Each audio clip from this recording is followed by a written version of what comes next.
TTD Delhi ఇతర ఉత్తర భారత దేవాలయాల స్థానిక సలహా మండలి ప్రెసిడెంట్గా వేమిరెడ్డి ప్రశాంతిరెడ్డి మరోసారి నియమితులయ్యారు. ఈ మేరకు ఢిల్లీలోని టీటీడీ ఆలయంలో టీటీడీ చైర్మన్ శ్రీ భూమన కరుణాకర్ రెడ్డి, ఆలయ ఈవో ధర్మారెడ్డి సమక్షంలో మండలి సభ్యులతో కలిసి వేమిరెడ్డి ప్రశాంతిరెడ్డి ప్రమాణ స్వీకారం చేశారు. గతంలో ఒక పర్యాయం ఆమె స్థానిక సలహా మండలి ప్రెసిడెంట్గా పనిచేయగా మళ్లీ రెండోసారి అదే పదవిని అలంకరించడం విశేషం. ప్రశాంతిరెడ్డి టీటీడీ ఉత్తర భారత దేవాలయ అభివృద్ధికి విశేషంగా కృషి చేస్తున్నారు. ఉత్తర భారతదేశంలో టీటీడీ ఆలయాల అభివృద్ధి, ఆధ్యాత్మికతను పెంపొందించేలా ఆమె కీలక పాత్ర పోషిస్తున్నారు. దీంతో ప్రశాంతిరెడ్డి మరోసారి టీటీడీ ఢిల్లీ స్థానిక సలహా మండలి ప్రెసిడెంట్గా ఎంపికయ్యారు. ఈ కార్యక్రమంలో రాజ్యసభ సభ్యులు, నెల్లూరు జిల్లా వైసీపీ అధ్యక్షులు వేమిరెడ్డి ప్రభాకర్ రెడ్డి, ఇతర ప్రముఖులు పాల్గొన్నారు.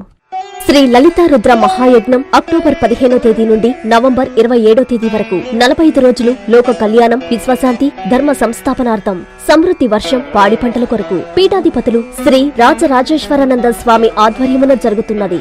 సకల శుభాలు కలిగించే ఈ లలితా రుద్ర మహాయజ్ఞములో పాల్గొని ఆయురారోగ్యం, ఉన్నత చదువులు, ఉద్యోగం, పదవులు, నవగ్రహ దోష నివారణ, సకల సంకల్ప కార్యసిద్ధి, వ్యాపారాభివృద్ధి, అన్యోన్య దాంపత్యం, శత్రు నివారణ, వివాహం, సంతానం పొందుటకు అందరూ ఉభయదాతలుగా పాల్గొనుటకు సంప్రదించవలసిన సెల్ నంబర్ 9848088925.